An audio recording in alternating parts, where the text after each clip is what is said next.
Hello everyone, नमस्कार। स्वागत है आप सबका हिंदी लिटरेचर पेपर 2 के डिस्कशन में, यानी 2024 में हिंदी साहित्य का जो प्रश्न पत्र 2 है उसका डिस्कशन आप सबके साथ करने जा रहा हूं।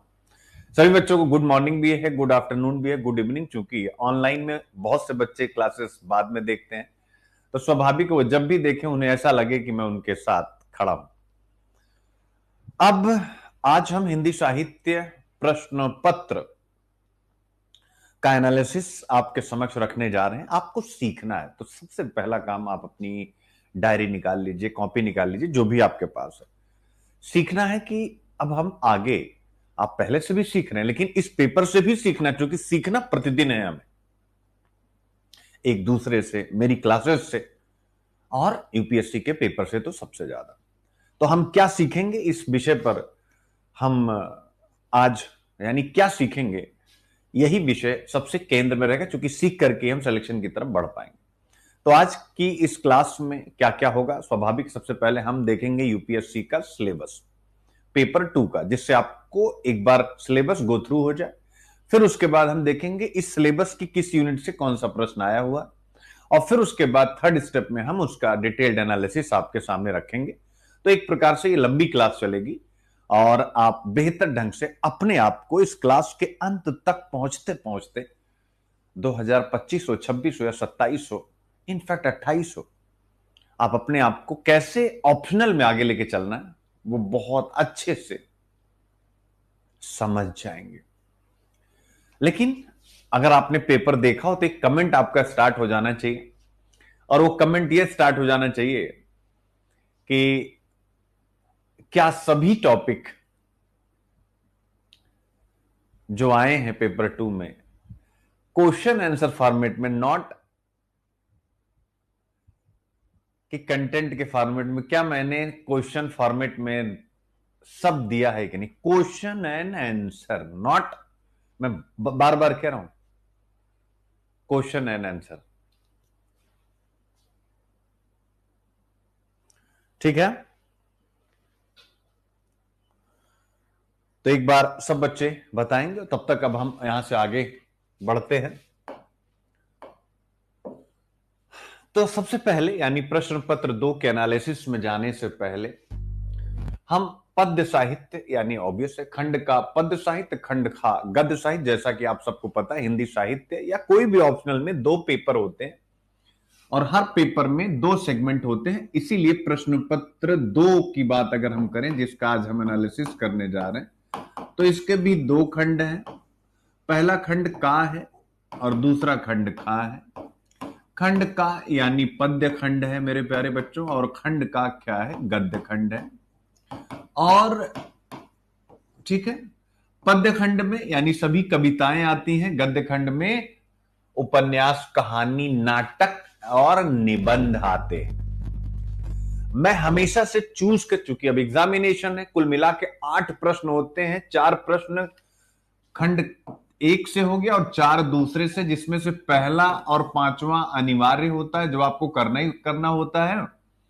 बाकी आप 2 प्रश्न चाहे यहां से करें चाहे यहां से करें, आपकी फ्रीडम है। लेकिन मैं हमेशा कोशिश करता हूं पद्य खंड से 3 प्रश्न किए जाए, क्योंकि नंबर मिलने के चांस थोड़े से ज्यादा होते हैं। पूछे क्यों, ऐसा नहीं गद्य खंड लिखने से नंबर नहीं मिलता, बिल्कुल मिलता है, बट वहां के उदाहरणों को याद रख पाना थोड़ा सा टफ होता है। कविता वाला उदाहरण याद रखना आसान होता है। तो जब आप कविताएं लिखते हैं और खूब ढेर सारा उदाहरण लिखते हैं, तो वहां से आपकी कहानी पलट जाती है, याद रखें। ठीक है,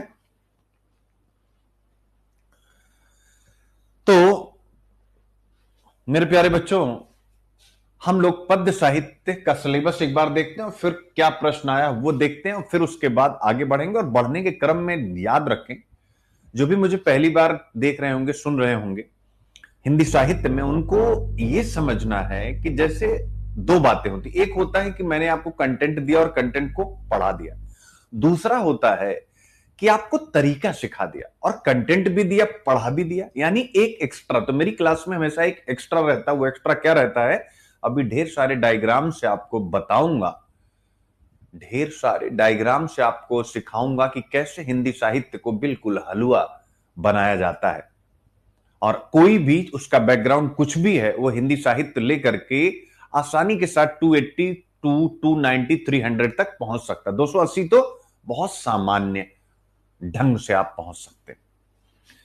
तो कबीर ग्रंथावली देख सकते हैं, यानी कबीर, तो इस बार आप देखेंगे, ठीक है ना, कबीर ग्रंथावली। तो कबीर पे एक प्रश्न पूछा गया है, आप सबको पता है कबीर बाणी के डिक्टेटर थे, तो एक प्रश्न कबीर पे आ गया है, लिखने को व्याख्या नहीं आई है, कबीर पर व्याख्या नहीं है, यानी दो प्रकार के प्रश्न यहां से आएंगे। यहां से आपसे एक पूछेगा व्याख्या और एक पूछेगा, स्वाभाविक है, जो आपका मूल क्वेश्चन होता है। तो यहां से एक प्रश्न पूछा बाणी के डिक्टेटर। मैं आप सब बच्चों से पूछना चाहता हूं, बाणी के डिक्टेटर क्वेश्चन आंसर फॉर्मेट में आपकी जेब में है कि नहीं? स्वयं विचार कीजिए। बाणी के डिक्टेटर, डिक्टेटर यानी तानाशाह। तानाशाह कहने का तात्पर्य यहां क्या है? हिटलर वाली तानाशाही नहीं, नेपोलियन वाली तानाशाही नहीं, मुसोलिनी वाली तानाशाही नहीं,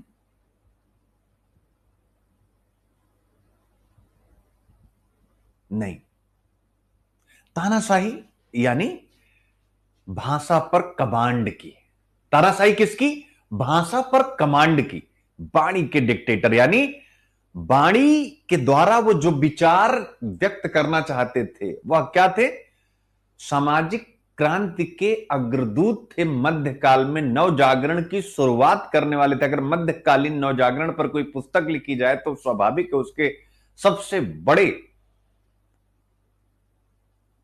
पुनर्जागरणवादियों में उनका नाम सर्वश्रेष्ठ रूप में लिया जाएगा।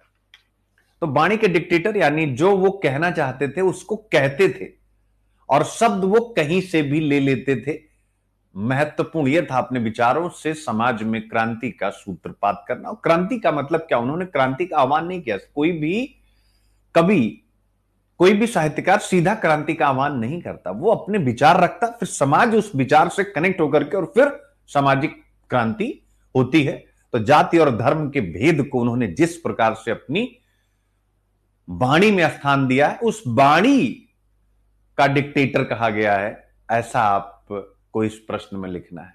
ठीक है, यानी जब जैसा चाहा अपनी भाषाओं का वैसा उपयोग किया। बाणी इसीलिए कहा जाता है क्या है? वाणी के डिक्टेटर। जैसे मैं IQ वाईपी करता हूं तो आप महसूस कर सकते हैं, हर चीज घुमा फिरा करके। फिर इसके बाद आते हैं तुलसीदास रामचरितमानस, सुंदरकांड और कवितावली, आप देख सकते हैं। तो एक प्रश्न मेरे प्यारे बच्चों व्याख्या आपसे पूछा गया है सुंदरकांड के ऊपर। और आपको याद होगा मैंने मुख्य जो मेंस मेंटोरशिप में हिंदी साहित्य का कंटेंट दिया था सुंदरकांड का, एक बार उसकी व्याख्या देखिएगा, ठीक है। और अभी मैं दिखाऊंगा भी।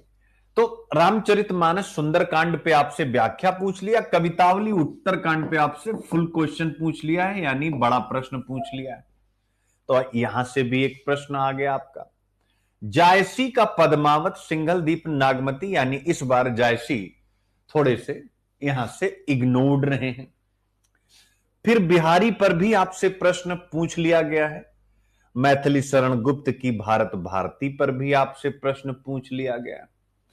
फिर जयशंकर प्रसाद की कामायनी से भी प्रश्न पूछ लिया गया है। सूर्यकांत त्रिपाठी निराला की राम की शक्ति पूजा से भी प्रश्न पूछ लिया।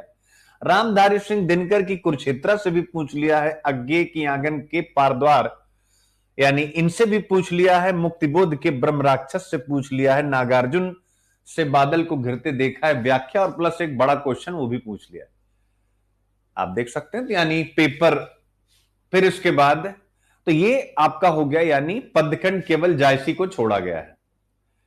अब इससे आप समझ सकते हैं कि पेपर सेट करने वाले, ठीक है, तो जायसी थोड़ा सा इस बार नहीं आए। पेपर 2 पे अब आइए, यानी आप खंड खा पे आइए। लेकिन एक बार मैं आपको पहले पेपर 1 के क्वेश्चन दिखा देता हूं, या एक बार देख लीजिए, दोनों साथ लेके चलते हैं। तो भारत दुर्दशा भारतेंदु, स्वाभाविक रूप से भारतेंदु पर प्रश्न रहता है। यह भारत दुर्दशा नाटक है। मोहन राकेश का आषाढ़ का एक दिन नाटक सिलेबस का पार्ट है। रामचंद्र शुक्ल का चिंतामणि भागिक, यानी ये 2 निबंध, उनकी कविता क्या है? श्रद्धा भक्ति।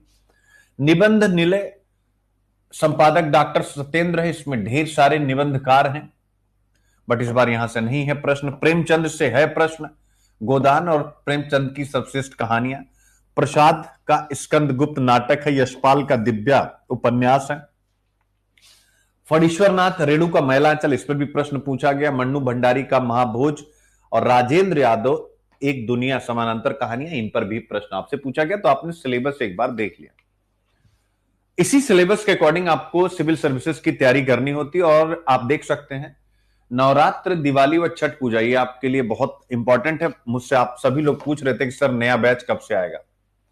तो पूरी तरीके से नया बैच हिंदी लिटरेचर का, जिसका नाम है मुंशी प्रेमचंद बैच।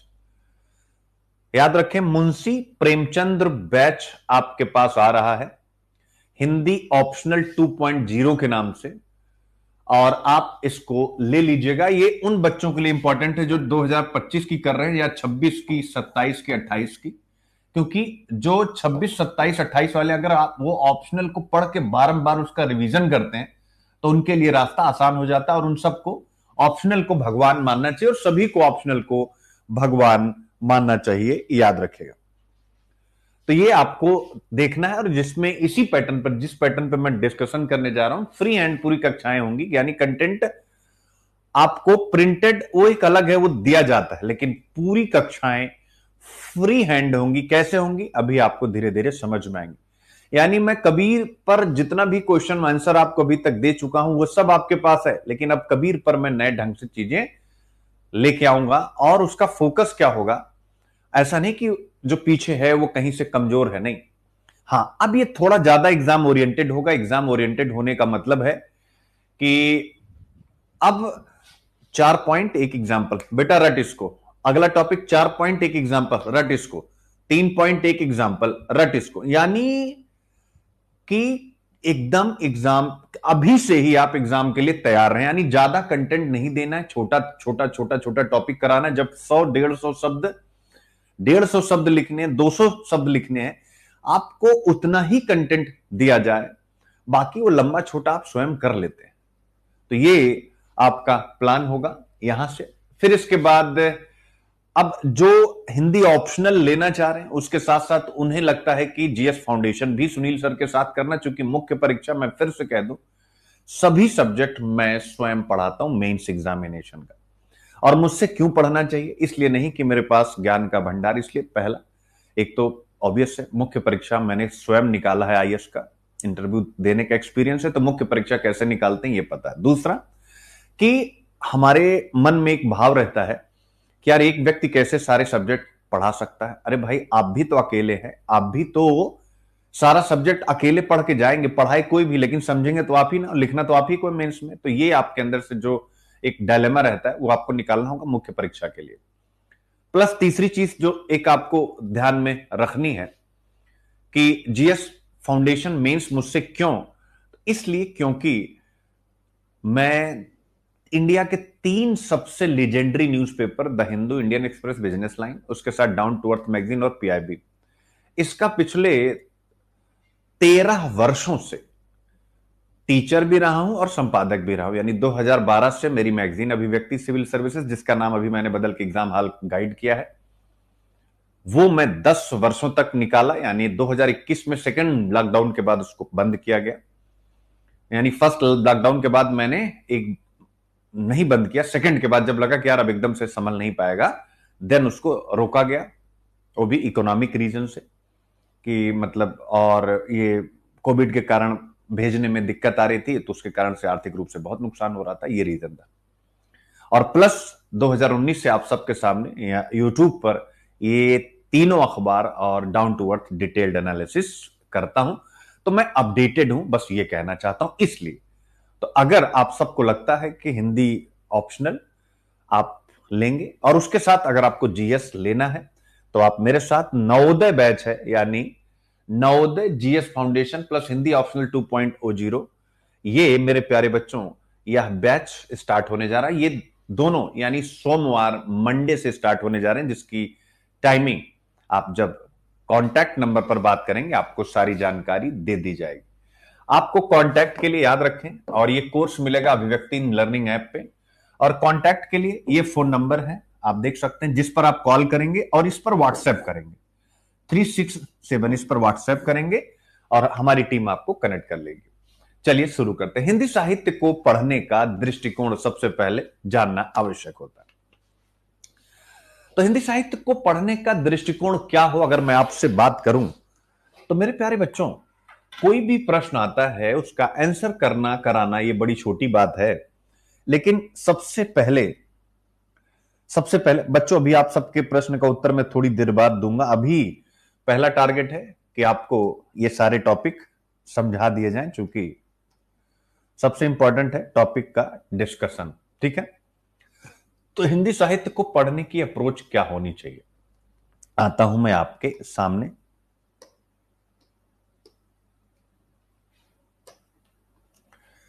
तो हिंदी साहित्य को पढ़ने की अप्रोच आपकी क्या है, आप स्वयं विचार कीजिए। हम साहित्य को क्या मानते हैं? साहित्य क्या है? साहित्य को हम कहते हैं समाज का दर्पण। दर्पण क्या है आप सबको पता है भाई? दर्पण क्या है, क्यों एग्जिस्ट करता है? तो साहित्य समाज का दर्पण है। इसका मतलब क्या है? इसका मतलब यह है कि भाई जो समाज में घटित होता है, जो समाज में घटित होता है वही साहित्य की विषय वस्तु होती है, यानी उसी विषय पर लिखा जाता है। तो इसका मतलब है कि जो आपके सिलेबस में आपने देखा साहित्य, पद्य साहित्य और गद्य साहित्य, तो इसमें चाहे आप कबीर पढ़ें, सूर पढ़ें, तुलसी पढ़ें, जायसी पढ़ें, बिहारी पढ़ें, जिसको भी आपको पढ़ना है, तो आप देखेंगे वो अपने समय के समाज में जो कुछ भी था उसी को प्रतिध्वनित करते थे अपने साहित्य में। तो क्या प्रतिध्वनित करते थे? और वो चाहे गद्य, चाहे नाटक हो, उपन्यास हो, कहानी हो, उस समय के समय को रिप्रेजेंट करते थे। तो जैसे मान लीजिए अब कबीर, सूर, तुलसी लिखेंगे, क्या लिखेंगे? तो समाज का दर्पण। समाज क्या होता है बेटा, आप स्वयं बताएं। यानी समाज एक ऐसा शब्द है जिसमें व्यवस्था के सभी अंग समाहित हैं। तो अपने समय का समाज मतलब कि उस समय जो समाज, जैसे समाज की जो संरचना है उसके बारे में ये लिखते थे। समाज की संरचना आप सबको हजारों बार पढ़ाया गया, आप लोग कमेंट करते चलिए। वर्ग यानी उच्च वर्ग, मध्य वर्ग, निम्न वर्ग, जाति यानी ढेर सारी जातियां, फिर उसके बाद जो धर्म और संप्रदाय और पंथ रहे उसके बारे में, तो इनके बारे में, फिर इसके बाद जो महिला और पुरुष रहे हैं उनके बारे में। तो साहित्य आप देखोगे इन्हीं विषय पर लिखा गया है। यानी फिर उसके बाद इसी समाज का संबंध राजनीति से हो जाता है। तो आप देखोगे साहित्य में खूब राजनीति पर लिखा गया, राजनीति से प्रशासन जुड़ा हुआ है। फिर इसके बाद और जो आपके क्वेश्चन आए हुए हैं, अभी इसी चीज में मैं दिखाने वाला हूं कि जो भी क्वेश्चन आए हुए हैं कैसे। फिर इसके बाद मेरे प्यारे बच्चों, आप अगर, ठीक है बच्चों, तो राजनीति, प्रशासन और फिर इसी समाज के लोगों की जो आर्थिक स्थिति होती है मेरे प्यारे बच्चों, अधिकतर साहित्य इन्हीं विषयों को लेकर के लिखा गया हिंदी साहित्य का। फिर जो विज्ञान यानी जो मशीनें हैं उसका मानव के जीवन पर क्या प्रभाव है, इस पर भी साहित्य लिखा गया। तो इसीलिए कहा जाता है कि साहित्य समाज का दर्पण। और प्लस इतना ही नहीं, अंतरराष्ट्रीय स्तर पर जो परिवर्तन हो रहे थे, जैसे मार्क्सवाद, तो मार्क्सवाद की विचारधारा भी साहित्य में आती है। तो अंतरराष्ट्रीय व्यवस्था में जो परिवर्तन हो रहे हैं, जो विचार आ रहे हैं, उसको भी साहित्य अपने अंतर्गत धारण करता है। अब मेरे प्यारे बच्चों, कोई भी काल आप उठा लीजिए या कोई भी साहित्य, मैं एक एग्जांपल से आपको बताता हूं। यानी सबसे इंपॉर्टेंट होता है कि हमें अप्रोच कैसे करना। आप कंटेंट क्या है आपके पास, बच्चे मैटर ही नहीं करता।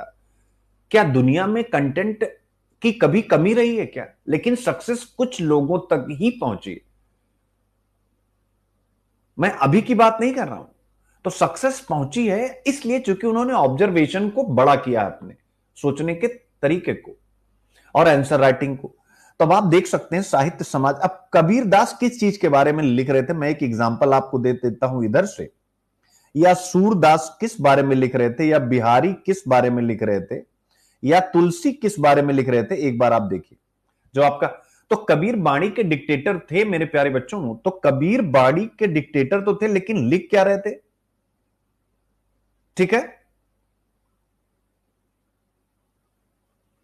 तो कबीर बाणी के डिक्टेटर थे, तो कबीर किस चीज पर लिख रहे थे भाई? उस समय जो जातिगत भेदभाव था, उस समय जो धर्म और संप्रदाय के स्तर पर कट्टरता थी, जो अंधविश्वास था, जो आडंबर था, जिसके कारण से समाज का जो सोशल फैब्रिक, सामाजिक ताना बाना होता है, वह कमजोर पड़ रहा था।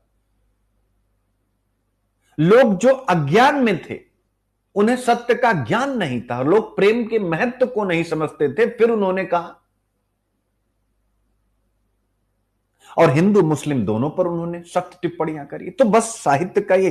अब जैसे हम सूर की बात करें, तो सूर क्या लिख रहे थे? महिला पुरुष संबंधों पर लिख रहे थे। अपनी भक्ति तो कर रहे थे, लेकिन महिला पुरुष संबंध कैसा होना चाहिए, नारी सशक्तिकरण के मध्यकाल के सबसे बड़े अग्रदूत अगर कोई हैं तो वह सूरदास जी है कि नहीं है?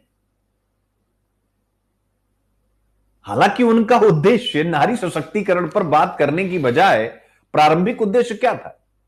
उनका प्रारंभिक उद्देश्य था सगुण भक्ति की स्थापना। लेकिन उस सगुण भक्ति की स्थापना के लिए उन्होंने राधा और कृष्ण और गोपियों के जिस प्रेम भाव को चुना, उस प्रेम भाव में नारी सशक्तिकरण स्वतः मौजूद है।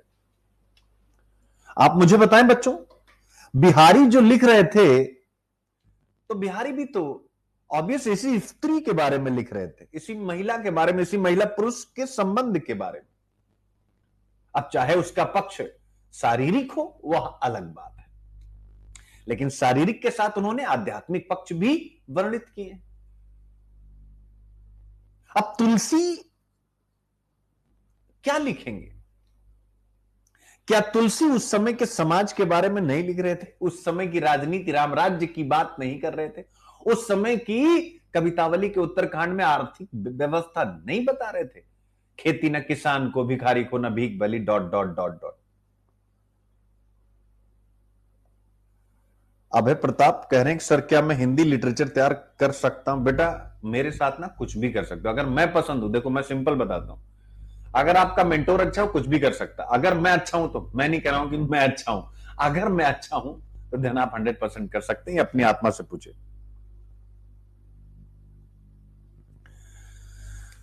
तो अब जैसे मान लीजिए गद्य खंड में आपसे महाभोज पूछा है, महाभोज की पूरी विषय वस्तु क्या है? राजनीति है, प्रशासन है कि नहीं? चलो बोलो, महाभोज की पूरी विषय वस्तु राजनीति और प्रशासन। तो मेरे प्यारे बच्चों, साहित्य समाज का दर्पण है। समाज में कौन है?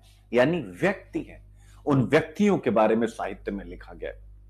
कामायनी पढ़ेंगे तो एक व्यक्ति के मन की जितनी भी दशा होती है, उन चिंता से लेके आशा तक सभी दशाओं का वर्णन किया गया है। तो व्यक्ति के मन के विज्ञान को भी साहित्य में समझा जाता है, इसीलिए इसको समाज का दर्पण कहा जाता है। अभी संक्षेप में विस्तार से इन पर हम क्लासेस में आपसे बातचीत करेंगे, ठीक है? आई होप आप विषय को समझ रहे हैं। तो हिंदी साहित्य को पढ़ने का दृष्टिकोण यह होता है कि आपने एक चार्ट बनाया, उस चार्ट को आपने क्या किया, सेट कर दिया कि हां भाई, अगर हम महाभोज पढ़ रहे हैं तो उसकी विषय वस्तु इतनी है, हमको इसी चीज पर फोकस रहना है। इस बार की जो कक्षाएं होंगी, मैं आपको बता देता हूं कक्षाएं कैसे होंगी। आप सबको अपना नोट्स बनाना है। आप कहेंगे सर हमेशा बनाते हैं, नहीं, आप हमेशा नहीं बनाते, क्योंकि हम ही लोग आपको नोट्स पकड़ा देते हैं।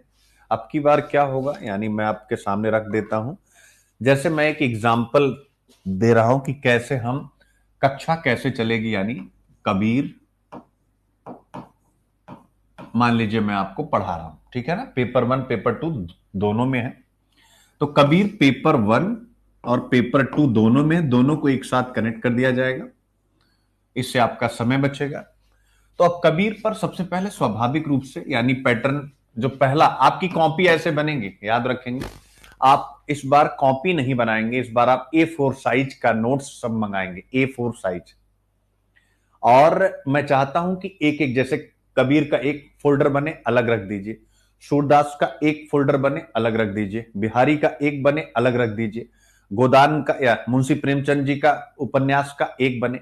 इससे क्या होगा कि मैं एक आप लोगों को ना इस बार कूल स्ट्रेटजी एक देने जा रहा हूं। कूल का मतलब हुआ कि आपने नोट्स उठाया, ऐसे ऐसे रोल बनाया, रखे, छत पे चले गए, या अपने घर में जहां भी आपके पास स्थान वहां चले गए। उसके बाद आप याद कर रहे हैं कि ये पहला पॉइंट था, दूसरा पॉइंट, ठीक है, फिर भूल गए, फटाफट खोला। यानी अब एकदम कूल रहना है, प्रेशर नहीं लेना है। और आप देखोगे इसी कूलनेस के साथ हम पहले अटेम्प्ट में ही सिलेक्शन की तरफ बढ़ जाएंगे। तो आपने क्या करना है, A4 साइज लेना है। अब उसमें मैं क्या करूंगा, सबसे पहले PYQs, जो स्वाभाविक है आपको मैं दूंगा, PYQs। फिर इसके बाद इन PYQs की डिमांड यानी मांग क्या है, उसके बारे में आपसे पूरा डिस्कशन रहेगा, और आप ऐसे ही अपना नोट्स बनाएंगे। ध्यान से समझिएगा। बट एक तरफ से क्वेश्चन 1 2 3 4 इस बार नहीं करेंगे। इस बार मैं टॉपिक के अकॉर्डिंग आऊंगा। जैसे हिंदू में आप देखते हैं टॉपिक के अकॉर्डिंग, यानी अगर रहस्यवाद पढ़ा रहा हूं तो पहले रहस्यवाद के ही सारे क्वेश्चन आएंगे। आई होप आप समझ गए। अगर मैं सोशल रेलिवेंसी पढ़ा रहा हूं, सामाजिक प्रासंगिकता पढ़ा रहा हूं, तो उसी हिसाब से कंटेंट आएंगे। तो सबसे पहले PYQ, और वो भी PYQ यहां पर लिख लीजिएगा टॉपिक वाइज। मैं चाहता हूं कि मतलब अगली बार जब आप मेंस लिखने जाए ना, तो आपको तनिक भी जो 3 महीना होता है ना, वो इतना मस्त बीते कि अरे यार सर ने सब करा रखा है। और सब कराना एक अलग बात है, लेकिन क्लीन कराना कि आपको उस 3 महीने में केवल मजे लेने। तो ये आपका हो जाएगा, यानी टॉपिक वाइज। इसके बाद दूसरा स्वाभाविक है आपका, मैं फ्री हैंड लेक्चर, हर एक टॉपिक टॉपिक वाइज ही आपका चलेगा, और फ्री हैंड लेक्चर होगा, पूरा का पूरा फ्री हैंड। यानी जैसे लिख रहा हूं ऐसे ही लिखूंगा, और इस लिखने में आपको हर जगह एक, आप ऐसा मानिए कि A to Z कुछ भी पढ़ाता जाऊंगा, ये ब्रेक नहीं होगा। अब आप कहेंगे सर ये क्या मतलब है, A to Z, इसको लिख लीजिएगा। A to Z का मतलब है कि कबीर पर जो पहला पॉइंट होगा, जो भी मैं पढ़ाने जा रहा हूं, मान लीजिए पृष्ठभूमि, ऑब्वियसली सबसे पहले हम पृष्ठभूमि पढ़ते हैं। तो इस पृष्ठभूमि के साथ इनके जितने point number 1, point number 2, point number 10, और जो अंतिम पॉइंट है यानी लास्ट अंतिम बिंदु है Z, ये सब एक साथ इंटरलिंक होंगे। इसलिए लिखिएगा फ्री हैंड यानी इंटरलिंक, यानी IQIP, सब कुछ एक दूसरे से लिंक करके चलूंगा। और फिर इसके बाद थर्ड स्टेप में, ऑब्वियस है, ठीक है, थर्ड स्टेप में आपको पूरे नोट्स मिलेंगे। यानी ऑब्वियस है, नोट्स तो देना ही देना होता है, कंप्लीट नोट्स देंगे। इस नोट्स में मैं पहले आपको बता चुका हूं, EPG पाठशाला को मैं देता ही देता हूं। उसके पीछे रीजन है, EPG पाठशाला, और खुद मत निकालिएगा, आप खुद भी निकाल सकते हैं, लेकिन मैं ऐसे नहीं देता हूं कि उठा करके दे दिया। मैं टॉपिक के साथ देता हूं और ये बताता हूं कि इसमें से क्या यूज करना, चूंकि उसमें कई चीजें हमारे काम की नहीं है, वो एकेडमिक्स के लिए हैं। यानी वो दिल्ली विश्वविद्यालय और अन्य जगहों पर जो दिल्ली में शिक्षा दी जा रही है, उस एकेडमी की है वो। इस एकेडमिक बुक को, यानी ये एकेडमिक है, तो इस एकेडमिक को मैं यूपीएससी के अकॉर्डिंग चेंज करता हूं, याद रखिएगा। तो इसलिए आपको ये मिलेंगे, बहुत अच्छे नोट्स होते हैं जो भी मिल जाएंगे, और प्लस मेरे नोट्स यानी जो आपको मिलते हैं। तो ये आपका पैटर्न होगा, ये आपको ध्यान में रखना है। प्लस इसके साथ टेस्ट सीरीज आप सबको मिलेगी, याद रखिए, टेस्ट सीरीज। टेस्ट सीरीज से पहले याद रखें, अभी इसको हम टेस्ट सीरीज को लास्ट में कर दें, हम जो पढ़ेंगे उसकी आंसर राइटिंग, यानी हम ऑप्शनल की आंसर राइटिंग का एक सेशन रखेंगे।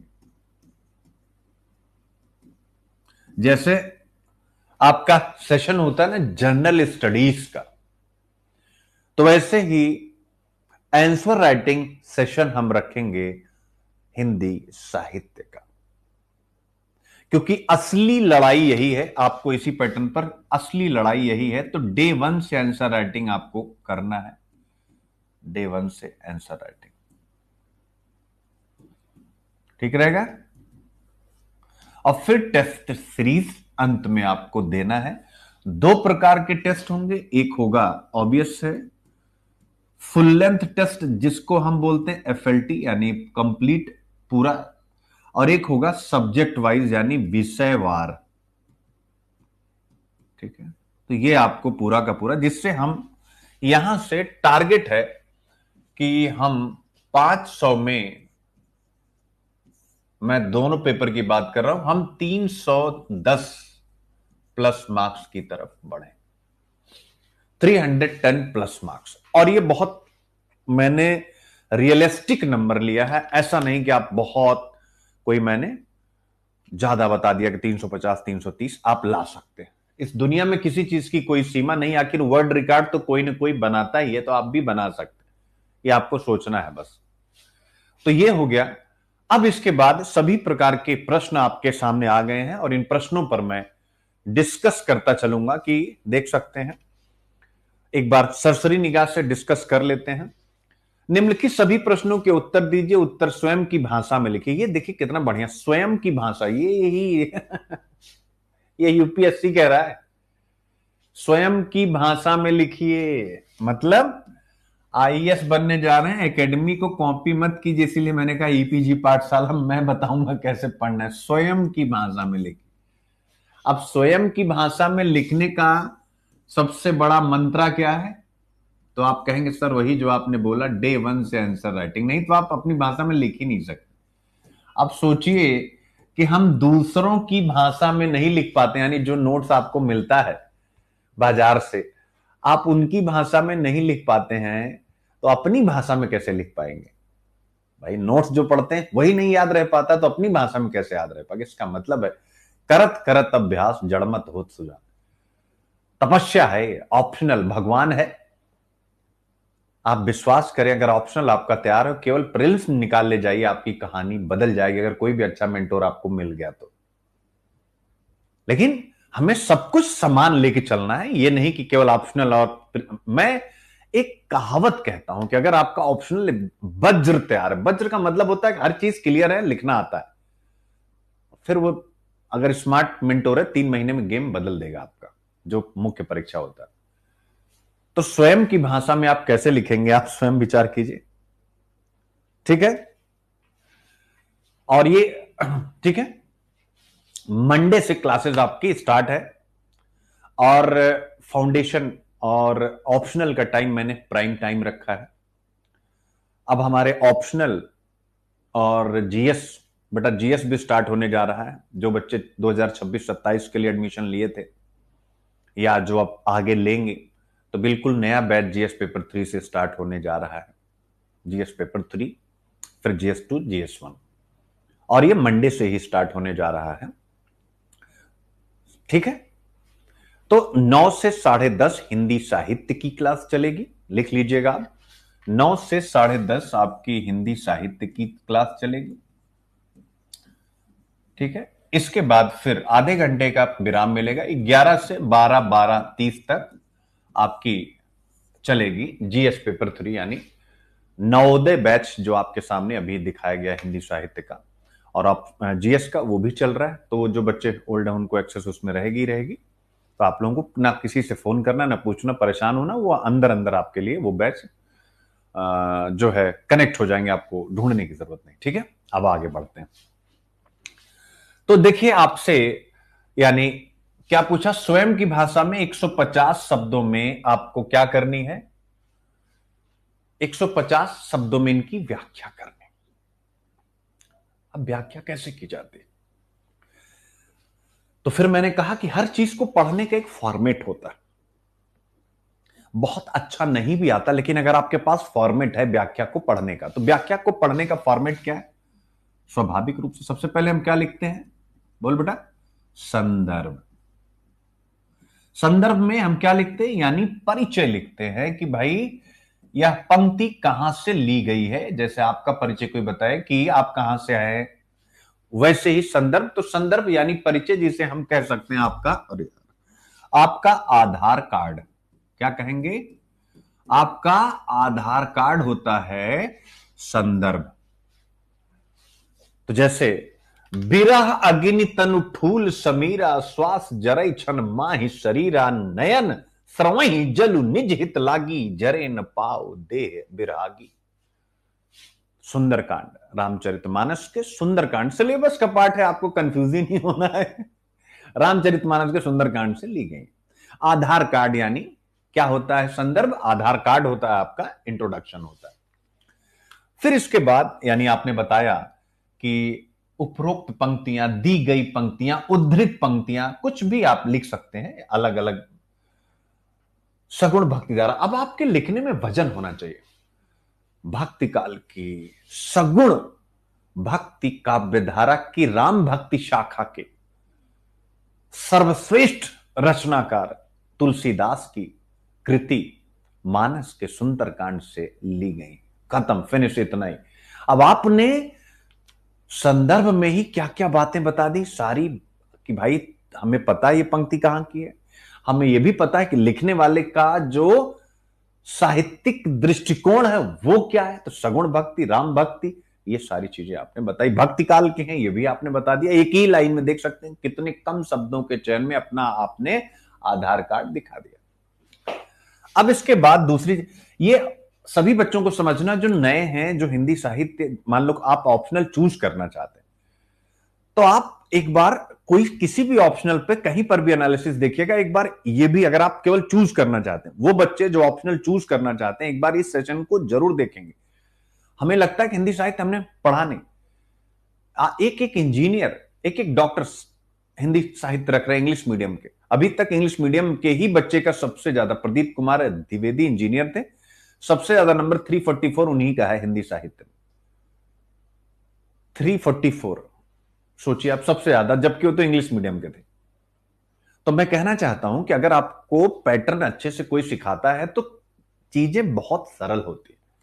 तो यानी क्या? संदर्भ यानी परिचय। अब आप देखो, हर, और सबसे बड़ी बात है कि ये जो मैं सिखा रहा हूं, ये हर एक में आपको इसी अप्रोच से करना है, ये बदलेगा नहीं। अब जैसे मान लीजिए संदर्भ, हा दैव अब वे दिन कहां और वे रातें कहां, हैं काल की घातें की कल की आज हैं बातें कहां, क्या थे तथा अब क्या हुए हम जानता बस काल है, भगवान जाने काल की कैसी निराली चाल है।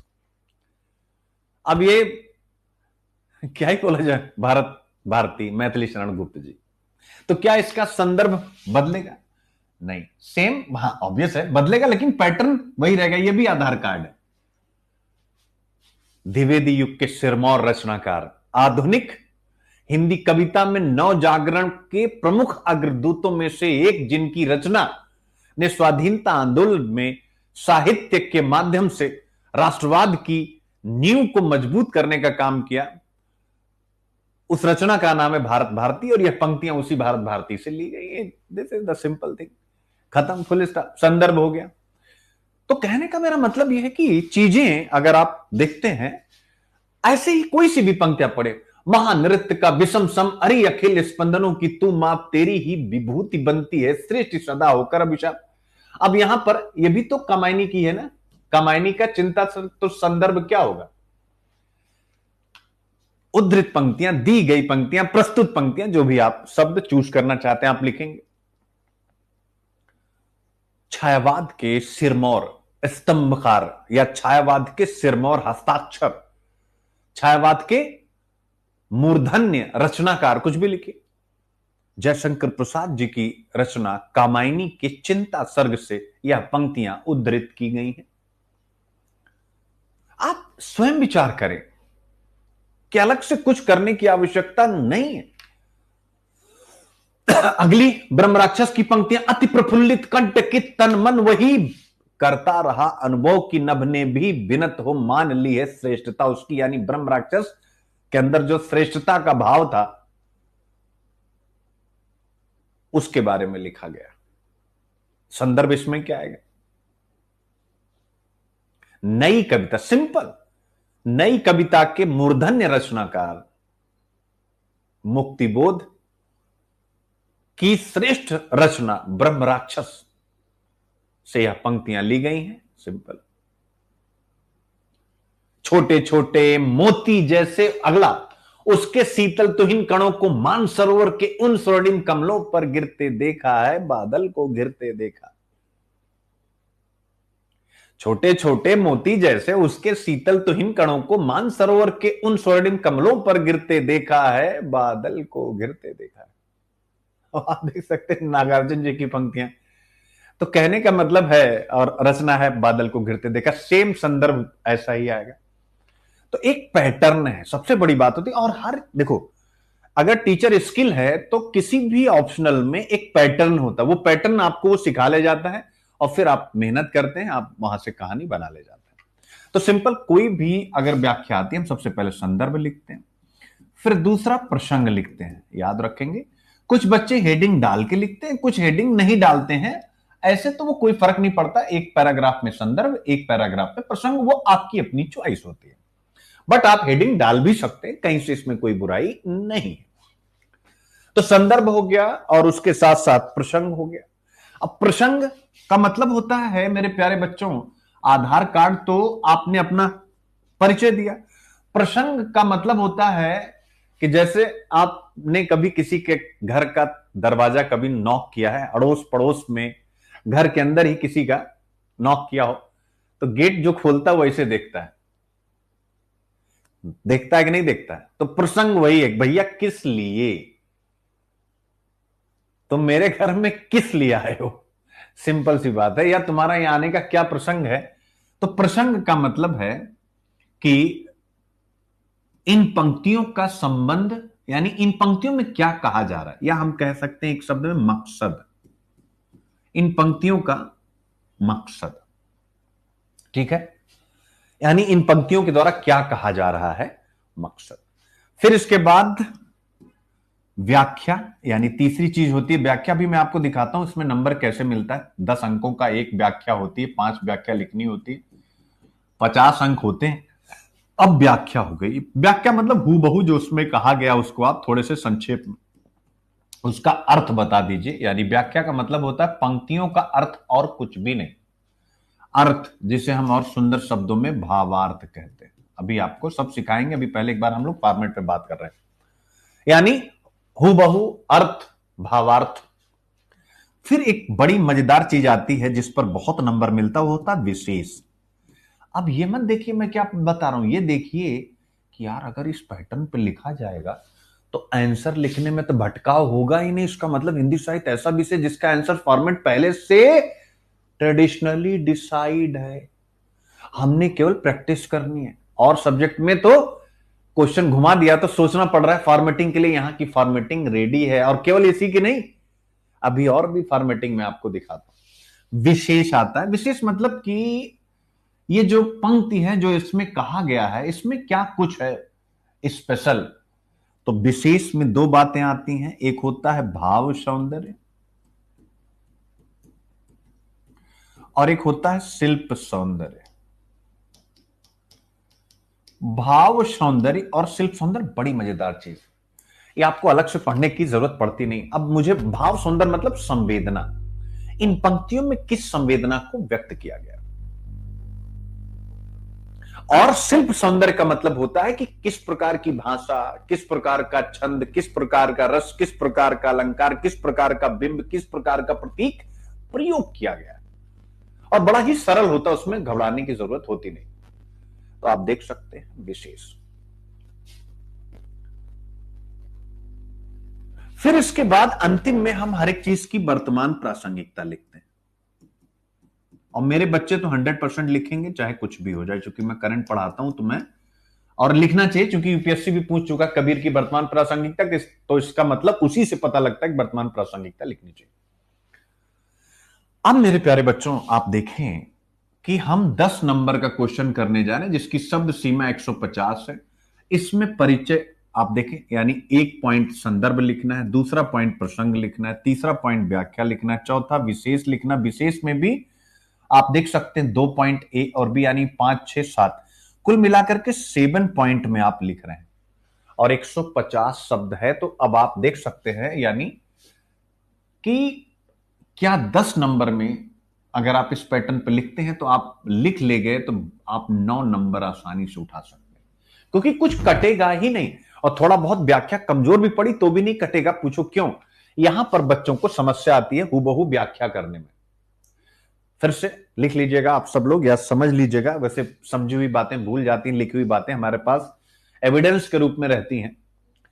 तो ये जो व्याख्या है ना, यहां पर हर एक बच्चे को दिक्कत है। बच्चे को, जब मैं आपकी उम्र में था, ऑब्वियस है मुझे भी दिक्कत थी। यहां पर मैं कभी भी कोई एज लेना नहीं चाहूंगा, ठीक है। यहां पर मुझे भी दिक्कत, क्योंकि कौन सी पंक्ति आ जाएगी। अब जैसे आपने सिलेबस देखा, कबीर ग्रंथावली के 100 पद है, यानी 100 पद, वो भी 3 खंडों से आएंगे। गुरुदेव को अंग से, बिरह सुमिरन को अंग से, बिरह को अंग से, यानी 3 खंड में कविताएं। एक जिसमें गुरु और शिष्य वाली बात है, एक सुमिरन यानी भगवान के नाम का स्मरण वाली बात है, और एक तीसरा बिरह के अंग की, मतलब बिरह की कविताएं जो उन्होंने लिखी। अब भाई 100 में से कौन सी पूछ लेगा? अमूमन गेस होता है, लेकिन फिर भी अब हाल फिलहाल में गेस नहीं हो पाता, हमारे टाइम पे हो जाता था। तो ऐसे में कौन सी व्याख्या आ जाएगी आपको पता नहीं। और चूंकि अगर केवल हिंदी ऑप्शनल का या किसी भी ऑप्शनल का पेपर होता, अभी मैं हिंदी की बात कर रहा हूं, तो अगर ये केवल हिंदी ऑप्शनल का पेपर होता तब तो आप हर एक व्याख्या पढ़ लेते। लेकिन जैसे आपके मन में आएगा भी ना कि सर हम सारी व्याख्या करेंगे, तो इसीलिए मैंने कहा ये जो क्लासेस होती हैं लोग समझते नहीं, खासकर वो लोग नहीं समझते जिनकी उम्र कम होती है, यानी उन्हें या उनका अटेम्प्ट 26 में होता है, 27 में होता है, 28 में होता है, तो उन्हें लगता है कि यार हम तो अभी बहुत टाइम है, हम हिंदी पढ़ लेंगे। तो जिनका 26, 27, 28 में होता है उनके लिए यही सबसे बड़ा बेनिफिशियल पॉइंट होता है कि तुम एक एक व्याख्या पढ़ सकते हो। लेकिन बच्चे डरते, मान लीजिए आपका 26 में अटेम्प्ट है, मैंने कहा बेटे तुम ऑप्शनल को खा जाओ, तो आप डरोगे, अरे यार पता नहीं सर के यहां भी GS3 नहीं चल रही, GS2 नहीं चल रही, GS1 नहीं चल रही, तो फिर तो ये कोचिंग हो गई ना बेटा। आपका पढ़ाई करने का जो सिस्टम, ये कॉम्पिटिटिव एग्जाम है, दिस इज नॉट कि कंप्लीट अब हम एक बार पढ़ लिए अब कमरा बंद कर लेंगे, उसके बाद जिस दिन कोचिंग खत्म हुई, जिस दिन आपने कमरा बंद किया, टीचर से कनेक्शन कटा, आप विश्वास करिए सारी समस्याएं वहीं से पैदा होनी शुरू हो जाएंगी कि यार ये कैसे लिखें, कैसे पढ़ें, कौन देखेगा, कौन नहीं देखेगा। अगली बार आपकी कोचिंग में एंट्री नहीं है, फिर क्या करेंगे? तो इसका मतलब हमारा टारगेट होता है जब तक हमारी कोचिंग हो हमें हर चीज क्लियर हो जानी चाहिए, और फिर आप कमरा बंद कीजिए। पढ़ना नहीं है, क्लियर कर लेना है। तो जो 27, 28, 29 वाले हैं उन बच्चों को तो ऑप्शनल तुरंत पकड़ लेना चाहिए और एक एक व्याख्या पढ़नी चाहिए। अब मैं 25 वालों से कहूं, क्या 25 वाले बच्चे, मैंने एक एक व्याख्या दी है, सारी व्याख्या पढ़ पाए अभी तक? एक बार 25 वाले इसमें बताएंगे जो बच्चे अभी मेरी क्लास में या यहां पर या पिछले अड्डा पे या अन अकेडमी पे थे, एक बार बताएं जितनी भी व्याख्या मिली क्या सारी व्याख्या पढ़ पाए?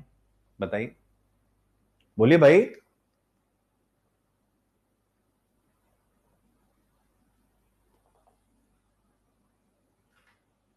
ठीक है, अनामिका बेटा 2025 वालों के लिए जहां से भी मैं स्टार्ट करूंगा आपको मुझ पे ट्रस्ट रख करके चलना है, ठीक है। शुरू से स्टार्ट होगा, पेपर 1 से स्टार्ट होगा, ध्यान से समझिएगा, पेपर 1 से स्टार्ट होगा।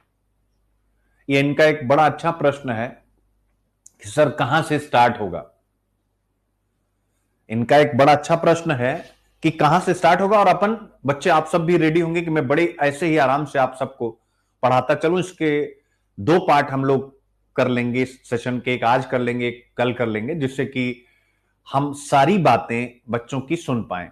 अब इस बच्चे ने मुझसे पूछा कि सर क्लास कैसे चलेगी, लेकिन पहले मैं आपको एक बात ये बता रहा था कि जो 26, 27, 28 वाले, प्लीज 25 वाले बच्चे कह रहे हैं कि नहीं कर पाए, देख लो कमेंट आने लगा। तो जब 25 वाले एक एक व्याख्या नहीं कर पाए हैं तो व्याख्या खतरनाक होती है। क्या होती है आप देख सकते हैं, 100 व्याख्याएं आपके सिलेबस में है कबीर में, 100 व्याख्याएं ही हैं आपके देख सकते हैं सूरदास में, ठीक है। इसी प्रकार से सुंदरकांड कवितावली को मिला दो तो 100 से ऊपर हो जाती हैं। इसी प्रकार से जायसी में भी 40-50 हो जाती हैं, बिहारी में हो जाती हैं, मैथिली शरण गुप्त में हो जाती हैं। अब आप सोचो, कम से कम 1000 1500 तो आपको पद पढ़ने। अब आप मुझे बताओ कि 1000 से 1500 पद कोई भी नहीं कर पाता। तो जो 27 28 वाले हैं वो कर सकते हैं, उनको किताब बता दी जाएगी, यानी इसी नाम से टेक्स्ट आती है, कबीर ग्रंथावली, ठीक है ना। संपादक श्याम सुंदर दास सूरदास। तो ये आपको क्या मिलेगा, यानी इसी नाम से भ्रमर गीत सार आरंभिक 100 पद संपादक, ये हर किसी भी किताब की दुकान पे मिलता है। तो ये आपको बता दिया जाएगा। मूल किताब, कोई व्याख्या, पता चला दुकान वाला बेचने के लिए आपको इसकी व्याख्या दे देगा, नहीं, मूल किताब कि आप सारी व्याख्याओं से परिचित हो जाएं। सारी व्याख्याएं केवल परिचय के लिए, सबका अर्थ फिर उसके बाद सेकंड स्टेप होगा। तो इसलिए कहा जाता है कि आप 2 से 3 साल पहले यूपीएससी की तैयारी आप करिए, क्योंकि कंपटीशन अब उस लेवल का बढ़ चुका है। अब अनामिका ने मुझसे कहा कि सर क्लास कैसे चलेगी, ध्यान से देखिएगा। अनामिका ने क्या कहा मुझसे कि सर क्लास कैसे चलेगी। तो अनामिका बेटे ध्यान से समझना, मैं कुछ बातें बताने जा रहा हूं। इन्होंने कहा सर क्लास कैसे चलेगी। अब मैं यहां पर अगर आपके सामने रखूं कि हिंदी ऑप्शनल मुंशी प्रेमचंद बैच, और यहीं पर आपको बताऊं कि क्लास कैसे चलेगी। देखो, 2 प्रकार से हम क्लासेस को प्लान करते हैं। एक प्रकार वो होता है जिसमें हम क्या करते हैं, यानी हमने क्लास स्टार्ट कर दी और फिर हमने हिंदी साहित्य का कोई भी एक हमने कालखंड पकड़ लिया। यानी जैसे अगर मैं यहां लिखूं तो हिंदी साहित्य का हमने कोई भी कालखंड पकड़ लिया, जैसे चाहे पेपर 1 का चाहे पेपर 2 का, कोई सा भी एक से हमने स्टार्ट किया। यानी मान लीजिए हमने भाषा खंड से स्टार्ट कर दिया, या पेपर 1 में दूसरा खंड है साहित्य का इतिहास, हमने यहां से स्टार्ट कर दिया, ठीक है। और फिर एक एक पॉइंट पढ़ाते पढ़ाते क्लास चल रही है। फिर ये खत्म हुआ, यानी फिर इसके बाद पेपर 2 स्टार्ट हुआ। यानी जैसा कि आप कॉमनली अपने स्कूल कॉलेज में अध्ययन की परिपाटी देखते आए हैं कि चैप्टर 1 से चैप्टर 100 तक की क्लास हो गई आपकी। लेकिन मेरे प्यारे बच्चों, यहां पर जो आपको सबसे बड़ी चीज मिलेगी वो हमारे पास है IQIP। IQIP का मतलब क्या होता है, जरा ध्यान से समझिएगा। यानी अपना जो बैच है वो IQIP। अब आप कहेंगे सर ये IQIP क्या है, ये IQIP थोड़ा इसको डिटेल से समझा दीजिए। हम कहेंगे आइए समझाते हैं। यानी हिंदी साहित्य में भी IQIP कैसे, केवल एक खंड है भाषा खंड, जिसको आपको अलग से, मतलब उसका कोई IQIP नहीं है। तो IQIP देखिए मैं यहां लिख रहा हूं, प्रश्न पत्र 1, और इसे हम बोलते हैं साहित्य का इतिहास। यानी साहित्य की जो शुरुआत हुई है, उसका जो विकास हुआ है वो हम इसमें पढ़ते हैं। और पेपर 2 यानी प्रश्न पत्र 2 में जब हम जाते हैं तो इसी का स्पेसिफिक रूप, यानी इसी साहित्य के इतिहास से हम 2 चीजें लेते हैं, पद्य खंड और गद्य खंड।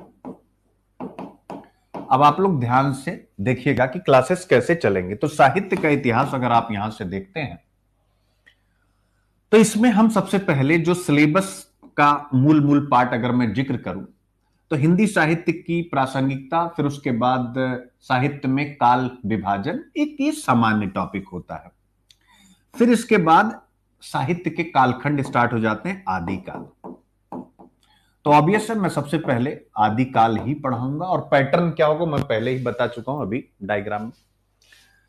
तो आप कहेंगे सर ठीक है ऐसा तो सब पढ़ाते हैं। हम कहेंगे हाँ भाई, आदिकाल तक मैं भी वही करूंगा जो सब करते हैं, लेकिन जैसे ही भक्ति काल आएगा इस पेपर का, यानी साहित्य की शुरुआत होगी आदिकाल से, जैसे ही मेरे प्यारे बच्चों भक्ति काल आएगा तो भक्ति काल में आप 4 कवि पढ़ेंगे। कबीर, यहां भी कबीर, सूर, तुलसी और जायसी। अब जैसे ही आप ये 4 कवि पढ़ेंगे तो आपने खुद अभी देखा कि पद्य के सिलेबस में कबीर है, सूर है, तुलसी है और जायसी है कि नहीं बच्चों। तो अब हम क्या अलग अलग पढ़ें? मैं आप सभी से प्रश्न पूछना चाहता हूं, लॉजिक सोचिए। क्या एकेडमिक्स की तरह पहले ये कि एक बार यहां भी कबीर पढ़ाऊं, एक बार यहां भी कबीर पढ़ाऊं? क्यों? क्योंकि अगर ऐसे नहीं चलेंगे तो बच्चे नाराज हो जाएंगे। ये सब मैं सोचता ही नहीं, क्योंकि बच्चों को सिलेक्शन चाहिए, इसीलिए सिलेक्शन हिंदी मीडियम में एकदम से स्वाहा टाइप का है। स्वाहा मतलब बहुत कम हो चुका है, सिंपल सी बात है। और ये स्वाहा इसलिए कह रहा हूं चूंकि तकलीफ में हूं। अब आप विचार कीजिए, कबीर सूर तुलसी जैसी, यही सब हम लोगों को काश कोई सिखाया होता तो मिस्टेक ना हुई होती शायद। अब हम जब भक्ति काल पढ़ेंगे तो कबीर को इस प्रकार से पढ़ेंगे कि ये पद खंड वाला भी खत्म हो जाए, सूर को इस प्रकार से करेंगे खत्म हो जाए, तुलसी जैसी। अब आया बेटा, किसने पूछा था प्रश्न की क्लास कैसे चलेगी? इसे बोलते हैं आईक्यू आईपी। एक ही यहीं पढ़ेंगे और ये भी खत्म कर ले जाएंगे, व्याख्या एंड सवान सब। और केवल एक काल में नहीं है, फिर अगला काल हम यहां पढ़ेंगे रीति काल। और रीति काल में हम बहुत से कवि पढ़ेंगे, लेकिन एक कवि पढ़ेंगे बिहारी। और जब हम सेकंड पेपर देखेंगे तो यहां बिहारी सिलेबस में लगे हुए हैं, तो इसी के साथ बिहारी भी पढ़ लेंगे। आप सोचिए, इसके बाद फिर हम रीति काल के बाद हिंदी साहित्य का अगला काल आएगा आधुनिक काल। कौन सा काल आएगा? आधुनिक काल आएगा। अब आधुनिक काल में जितने भी कवि हैं, आधुनिक काल में जितने भी कवि हैं मेरे प्यारे बच्चों, ध्यान से देखिएगा, चाहे वो जयशंकर प्रसाद हो, मैं एक एक नाम हल्का हल्का लिख देता हूं, मैथिली शरण गुप्त हो, निराला हो, मुक्तिबोध हो, ब्रह्म राक्षस, ये सब आपको पढ़ना, एक दो एक्स्ट्रा रहते हैं, नागार्जुन हो, ये सब आपको पेपर 1 में भी पढ़ना है और यही आपको पेपर 2 में भी पढ़ना है। अब आप देख सकते हैं, तो जब मैं आपको इस बार थोड़ा सा, इसीलिए मैंने कहा थोड़ा सा क्लासेस का लेवल थोड़ा सा अलग होगा। देखो बच्चों, सिंपल सी बात है, इसमें किसी को यह भी नहीं सोचना है कि मतलब सर कह रहे हैं कि एक लेवल अलग होगा, तो ऑब्वियसली मैं हमेशा इनोवेट करता रहता हूं, एक चीज तो होगा। लेकिन दूसरा यह भी है कि अपना प्लेटफॉर्म है, तो कहीं से कोई ये नहीं होता कि समय कितना लगेगा, क्या होगा क्या नहीं होगा, एडमिशन होगा नहीं होगा, ये सारी चीजें दिमाग में से आउट रहती हैं। इस वजह से एक लेवल अलग होने का मतलब, मैं जैसे इस बार की जो अप्रोच होगी थोड़ी सी डिफरेंट होगी।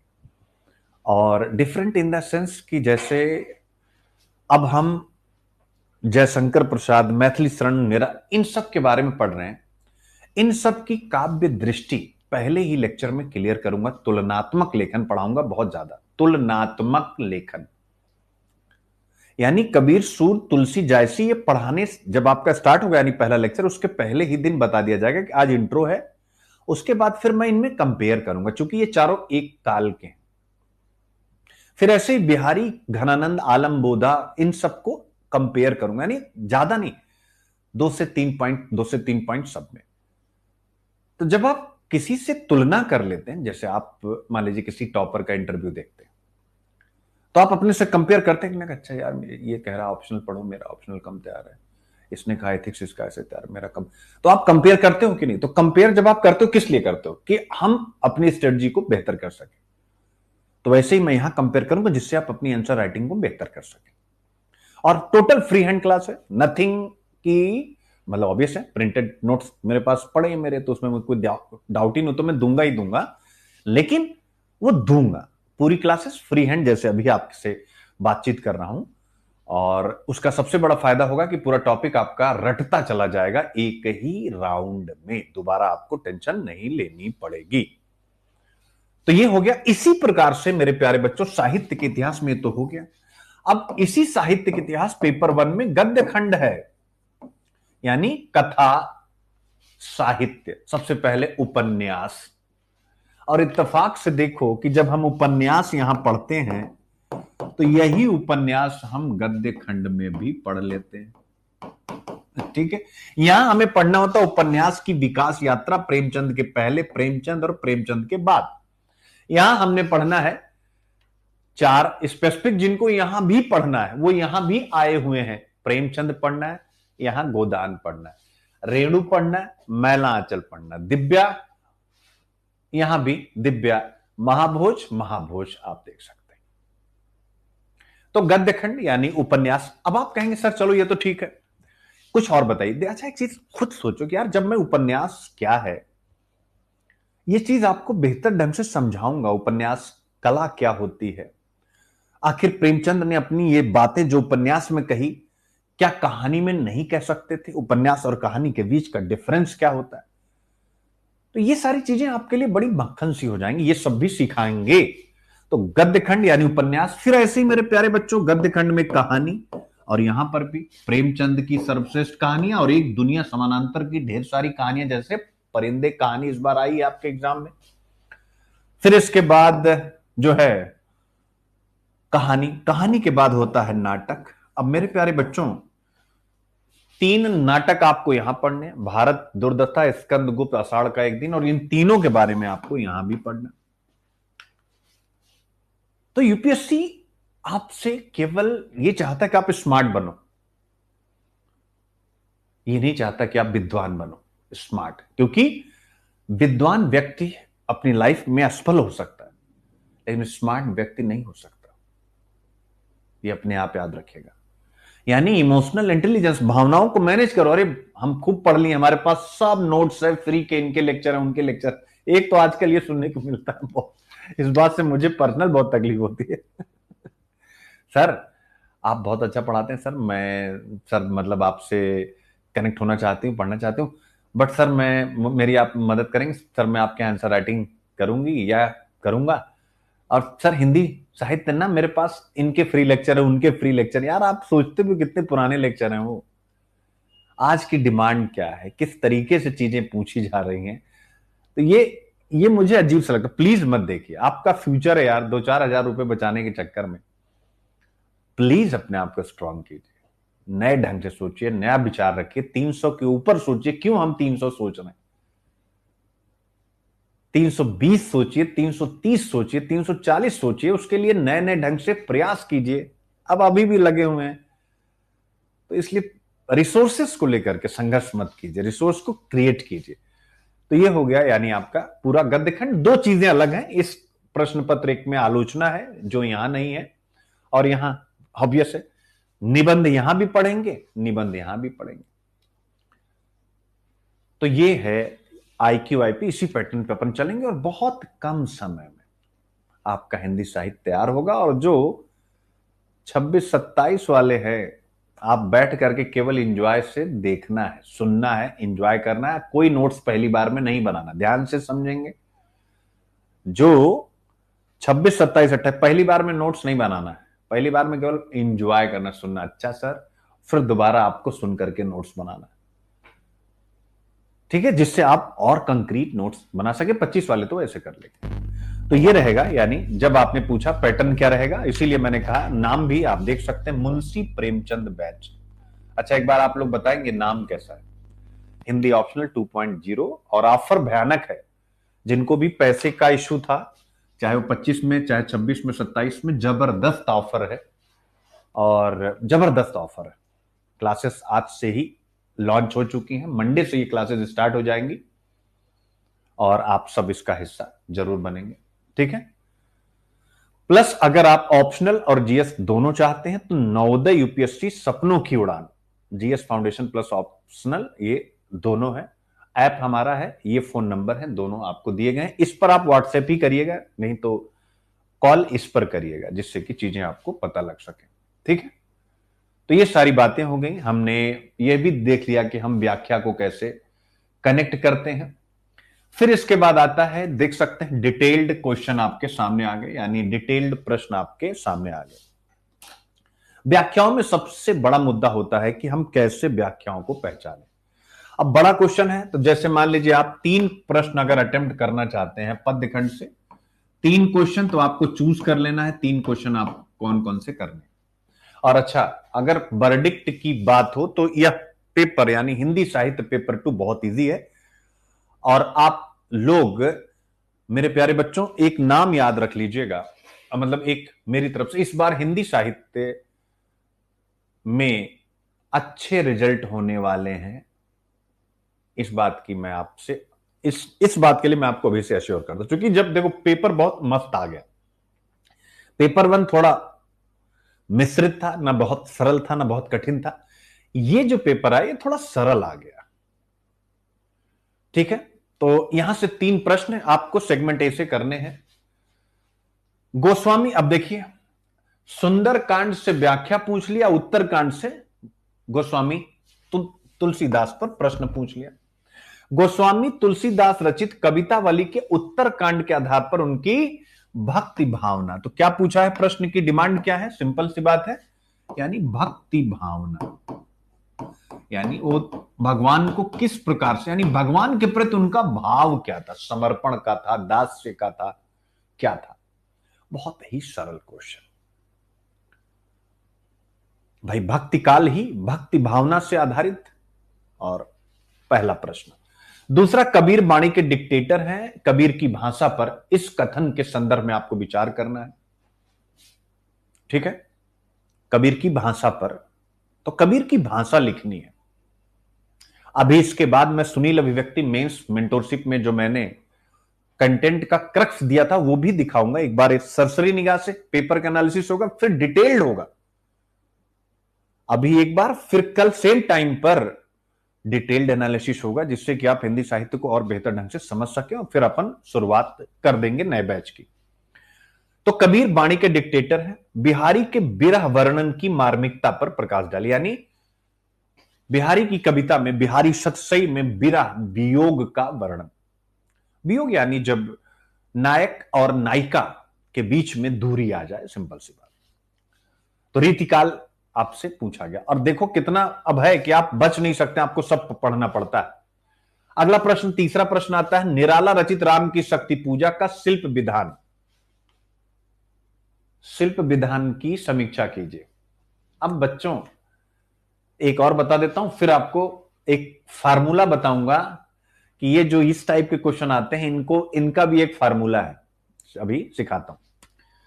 निराला रचित राम की शक्ति पूजा के शिल्प विधान की समीक्षा कीजिए, आपके सामने आ गया। तो शिल्प मतलब हो गया कविता का कहने वाला पक्ष।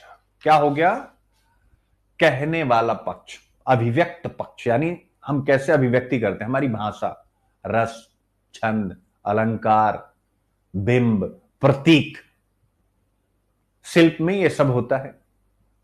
तो चलो बता ही देता हूं यहीं पर मेरे बच्चे, जो पद्य खंड आप क्वेश्चन नंबर 2, 3, 4 देख रहे हैं,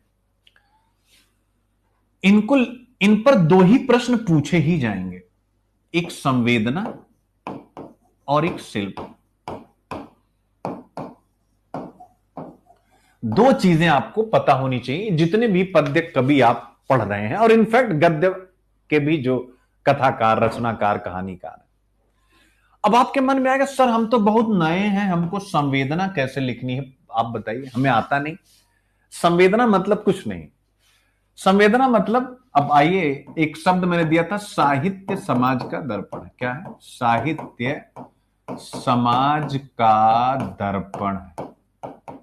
तो यही है संवेदना, यानी राम की शक्ति पूजा में किन किन समाज के बारे, व्यक्ति के लिए क्या संदेश है, 1, समाज के लिए क्या संदेश है, 2, राजनीति के लिए क्या संदेश है, 3, और इस व्यवस्था के अन्य सोपानों के लिए क्या संदेश है, निराला के लिए क्या संदेश है, भगवान राम के लिए क्या संदेश है। तो हमारे और आपके लिए इसमें क्या संदेश है, क्योंकि शक्ति की करो मौलिक कल्पना, करो पूजन, यानी नवाचार लाओ जीवन में, तभी बदलाव होगा। इस कविता का सार यही है। तो संवेदना मतलब यही, कबीरदास, संवेदना मतलब जो भी वो कह रहे हैं, समाज पर किस प्रकार का प्रभाव पड़ रहा है, व्यक्ति पर कैसा, राजनीति पर कैसा। तो संवेदना मतलब वही जो साहित्य समाज का दर्पण, मैंने आपको डायग्राम अभी बताया। और शिल्प में क्या होता है, इसको बोलते हैं कहने की शैली, यानी ये जो संवेदना है उसको किस ढंग से कहा गया है, भाई भाषा कैसी है। ठीक है, फिर इस भाषा के साथ और चीजें आएंगी कि इसमें रस कैसा है, ठीक है, छंद कैसा है, तुकबंदी है कि नहीं, लय कैसा है, इसमें बिंब है कि नहीं है, इसमें प्रतीक है कि नहीं। बिंब मतलब कि जैसे कि कविता में लिखा जाए वर्षा बूंदों की पटपट, तो पट पट आपके कानों पे आप पढ़ो तो सुनाई दे, इसे क्या बोलते हैं? ध्वनि बिंब। आंखों से दिखाई दे, तो बिंब, प्रतीक आप देख सकते हैं। ये सारी चीजें मेरे प्यारे बच्चों क्लियर है? प्रतीक यानी राम की शक्ति पूजा में राम किस चीज के प्रतीक है? राम एक आम मानव के भी प्रतीक है, निराला के भी प्रतीक है, और स्वयं तो राम राम है ही। तो आपको ये लिखना होता है। इसमें एक आध पॉइंट और आप ऊपर डालना चाहें तो शिल्प में आता है काव्य रूप, कि भाई काव्य रूप माने कविता का रूप कैसा है? मुक्तक है, प्रबंध कविता है। प्रबंध यानी जैसे महाकाव्य, वो ऐसी विशेषता है, या महाकाव्य के किसी एक छोटे अंश पर लिखा गया कोई मुक्तक है, या लंबी कविता है। तो हम जो भी असाध्य बीड़ा है या निराला, इन सबको लंबी कविता कहते हैं। तो बस मेरे बच्चे, हर एक साहित्यकार को पढ़ना है इसी अंदाज में, संवेदना और शिल्प। तो इसीलिए कहा जाता है कि जिसको अब ये पैटर्न जिसको पता है, शिल्प विधान की समीक्षा कीजिए, यही सब उसको रट के लिख देना। तो इसीलिए मैं कहता हूं 10वीं क्लास यानी 10th क्लास की तरह हमें अप्रोच रखनी है। अगला प्रश्न क्या है? राम की शक्ति पूजा का शिल्प विधान। फिर असाध्य बीड़ा के परिप्रेक्ष्य में अज्ञेय के काव्यगत वैशिष्ट यानी काव्य की विशेषताएं बताइए। अब काव्यगत वैशिष्ट सिंपल है, यानी कविता करने की विशेषता, यह भी शिल्प से ही जुड़ा हुआ है। लेकिन चूंकि स्पष्ट शिल्प नहीं कहा, तो इसमें हम संवेदना और शिल्प का मिश्रण कर देंगे। लेकिन मूल हम जो फोकस करेंगे वो स्वाभाविक है इनकी कविता के सौंदर्य पक्ष पर। आप देख सकते हैं, यानी इसमें दोनों आएंगे। मैं पहले कह रहा हूं संवेदना और शिल्प, लेकिन शिल्प पर थोड़ा सा हम ज्यादा लिख देंगे। जैसे मान लीजिए 250 शब्द लिख रहे हैं, तो 100 शब्द हम लिख देंगे जो है संवेदना पर, 150 हम लिख देंगे शिल्प पर। असाध्य पीड़ा, सृजना की यात्रा, यानी सृजन कैसे होता उसकी यात्रा। एक ऐसी बीड़ा जिसे कभी कोई बजा नहीं पाया, जैसे यूपीएससी को जल्दी कोई क्लियर नहीं कर पाता, वैसे ही असाध्य बीड़ा। बट असाध्य बीड़ा बजी किसने बजाया? प्रियंबद ने। कैसे बजाया? समर्पण से, अहम शून्यता से। जिसके अंदर अहंकार नहीं होगा, जो समर्पित होगा, वही अपने जीवन में सफलता प्राप्त करेगा। इसलिए देश और दुनिया के जाने माने कलावंत इस असाध्य बीड़ा को बजाने आए, वो बजा नहीं पाए, लेकिन एक व्यक्ति ने बजाया। क्यों? क्योंकि उसने दो काम किया, अहम शून्यता और समर्पण। असाध्य बीड़ा के द्वारा यह संदेश स्वाधीनता आंदोलन के सेनानियों को भी दे रहे थे हीरानंद बादशाह नग्गे जी, और उसके साथ साहित्य की एक नई धारा, प्रयोगवाद की नींव भी डाल रहे थे इसी कविता के द्वारा। खैर, उस पर हम विस्तार से बात करेंगे। तो हो गया, आप देख सकते हैं सेम यही चीज आ रही है। फिर नागार्जुन के काव्य वैविध्य पर लीजिए, यानी नागार्जुन की काव्य में जो विविधता है उसके बारे में। काव्य विविधता यानी कभी वो प्रकृति पर लिखते हैं, तो कभी हरिजन उत्थान पर लिखते हैं, कभी वो गरीबी एवं भूख पर लिखते हैं। काव्य की विविधता, और उसी के अनुरूप अपने शिल्प का सृजन भी करते हैं। तो काव्य की विविधता यही, और आपको अलग से कुछ नहीं पढ़ना। इनकी उस 3 कविता के आधार, बादल को घिरते देखा जो प्रकृति पर है, अकाल और उसके बाद जो भूख पर है, हरिजन उत्थान जो दलित उत्पीड़न और एक नई चेतना, दलित चेतना के उदय की गूंज की कविता है। तीनों लिख दीजिए, यही इनके काव्य की विविधता। अगर आप चाहें तो इतने से भी अपना आंसर लिख सकते हैं। तो आप देख सकते हैं इस प्रकार से चलना है, सब में संवेदना और शिल्प। ठीक है, आप देख सकते हैं। फिर अगला देखिए, चौथा, सूरदास के वाग वैदग्ध की भ्रमर गीत सार के आधार पर समीक्षा कीजिए। वाग वैदग्ध का क्या मतलब होता है? इस वाग वैदग्ध को मैं कहूंगा ये आईक्यू आईपी। कितने बच्चे सहमत होंगे कि हाँ सर ये आईक्यू आईपी? चलो भाई बोलो, कितने बच्चे सहमत होंगे जो कहेंगे कि सर वाग वैदग्ध का मतलब है आईक्यू आईपी? बोलो, कितने बच्चे सहमत होंगे? जो पढ़ चुके हैं उनको समझ में आएगा। वाग वैदग्ध यानी, वाग यानी अपनी बात को कहने की शैली। ये बात को कहने की एक शैली, यानी हम एक ही बात को अनेकों प्रकार से कह देते हैं। वाग वैदग्ध, चतुराई पूर्वक अपनी बातों को सामने रखना। आईक्यू वाईपी में जैसे मैं करता हूं, तो ये भी भ्रमगीत में खूब आईक्यू वाईपी कर रहे थे। निर्गुण पर सगुण की विजय सुनिश्चित करनी थी, तो उद्धव को बनाए बलि का बकरा और उद्धव को भेज दिए गोपियों के पास। गोपियां कृष्ण के प्रेम में, आप कह सकते हैं समर्पण, और समर्पण के आगे भी कि जुनून वाला पागलपन। जुनून वाला पागलपन मतलब वो पॉजिटिव मैं यहां पर ले रहा हूं। तो गोपियों का प्रेम उसी प्रकार का जिस प्रकार का प्रियंवद का वीणा के प्रति समर्पण था, जिस वजह से वीणा बज उठी। और पहुंच गए उद्धव वहां समझाने की योग करो योग करो, कृष्ण को भूल जाओ, निर्गुण की उपासना करो। अब वाग वैदक देखो, यानी निर्गुण की उपासना करो।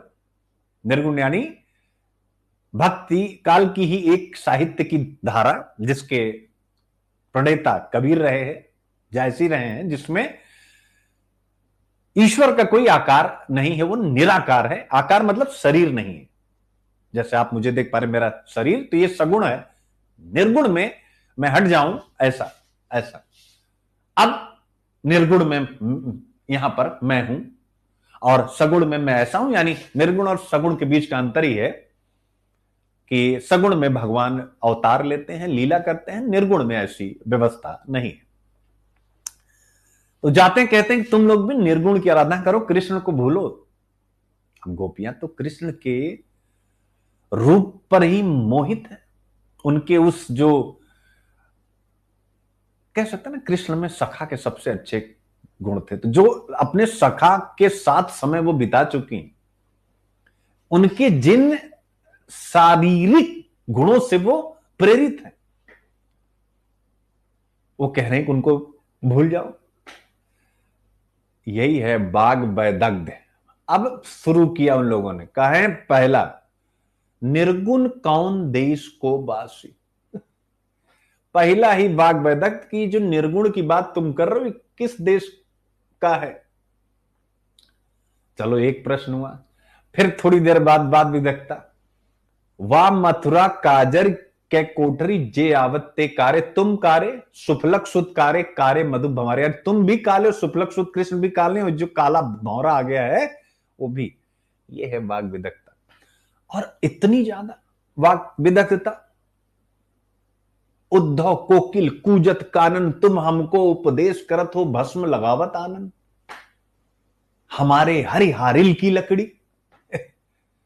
उद्धव गोपियों के पैरों में लंब लेट हो गया, यानी लेट गया कि ये है बाग विदग्धता की बात कहां से शुरू हुई, और जो तर्क दे रहा था वो इस बाग विदग्धता से,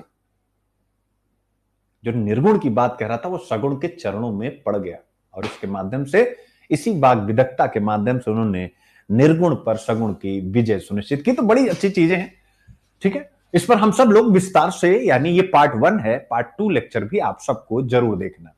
अक्सर मैं देखता हूं पार्ट 1 खूब बच्चे देख लेते हैं, पार्ट 2 पता नहीं क्यों नहीं देखते, कम देखते हैं। और ये हर जगह का ट्रेंड, जैसे मैं और मतलब अभी मैं अपना एक वीडियो आ गया था मेरे सामने अनअकैडमी पे, जब मैं था, वो पॉलिटी का, और बहुत पहले 19 का वीडियो है, उस पर लगभग 16-17 लाख व्यूज हैं, और लगभग 60-60 हजार के आसपास लाइक्स हैं केवल।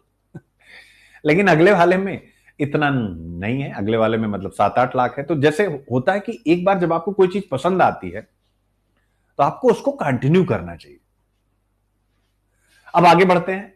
कुरुक्षेत्र के आधार पर दिनकर की युग चेतना, दिनकर रामधारी सिंह दिनकर की क्या है, युग चेतना यानी अपने युग की समझ। अरे भाई, 2 विशुद्ध पढ़ा चुका हूं ना बच्चे। प्रथम विशुद्ध के समय जन्म और बाल्यकाल की अवस्था, द्वितीय विशुद्ध आंखों से देखा। तो जब वो बड़े हो रहे थे तो प्रथम विशुद्ध पर साहित्य लिखा जा रहा था, उसको पढ़ा समझा जाना, और सेकंड वर्ल्ड वॉर उनकी आंखों के सामने हुआ, और फिर उन्होंने युद्ध और शांति पर कुरुक्षेत्र की रचना की, 2 प्रतीकों के माध्यम से, भीष्म और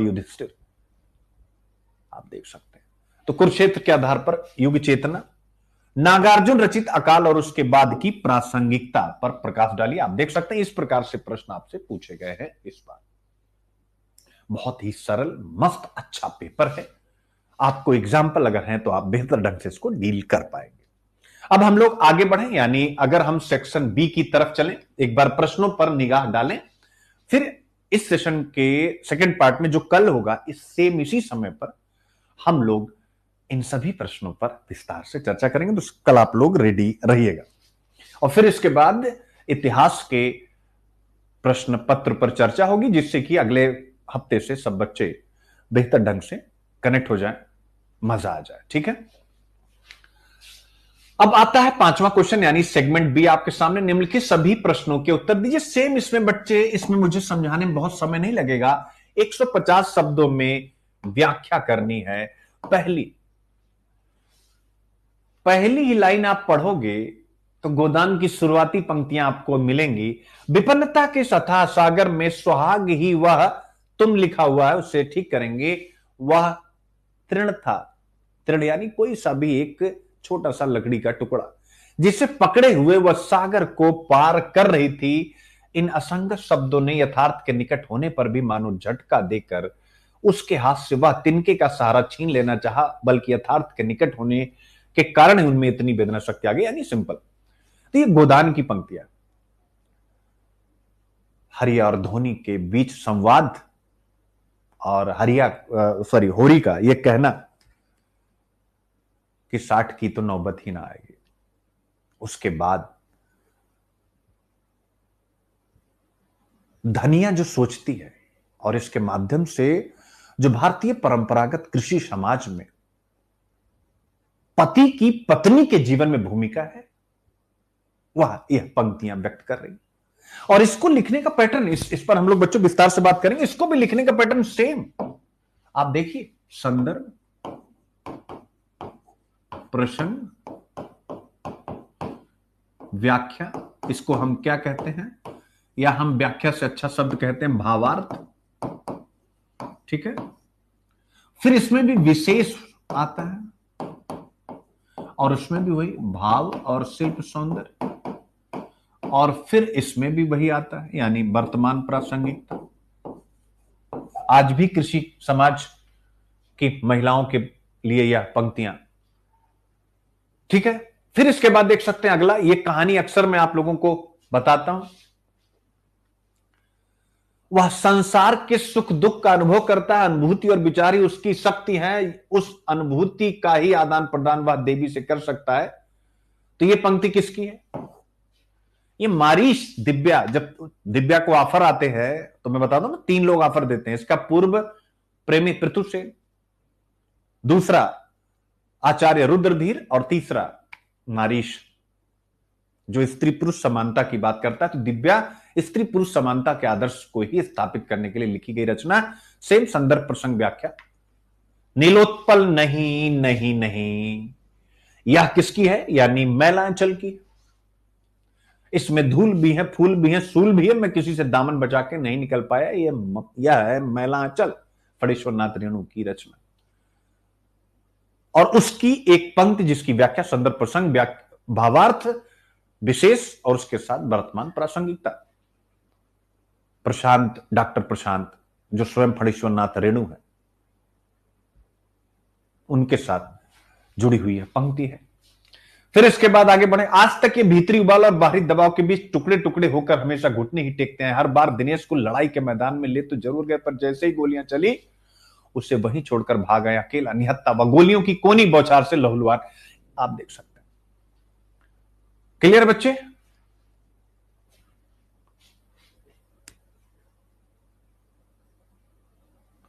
तो मेरा कहने का मतलब है, ये पेपर सबसे बड़ी इसकी जो खूबसूरती है ना मेरे प्यारे बच्चों, इस पेपर की, हिंदी साहित्य की, वो यही है कि आप कुछ भी अगर थोड़ा सा भी फोकस होते हैं तो आप कुछ भी नंबर प्राप्त कर सकते हैं, अपने दिमाग में रखिएगा। यानी 320, 30 इतना नंबर प्राप्त कर पाना दुनिया का सबसे आसान काम है, याद रखिएगा। ठीक है? क्लियर है? तो मेरे प्यारे बच्चों, ठीक है, तो इसलिए बहुत सरल है, देख सकते हैं। एक गोदान पे आया, एक दिव्या पे आया, एक मैलांचल पे आया। इस बार चारों उपन्यास से आ गया। एक आ गया महाभोज से, यानी ये चौथा हो गया महाभोज से, मनु भंडारी का। और पांचवा परिंदे कहानी निर्मल वर्मा। इस बार निर्मल वर्मा पे गजब फोकस यूपीएससी भाई, ठीक है। तो ये हो गया आपका 5।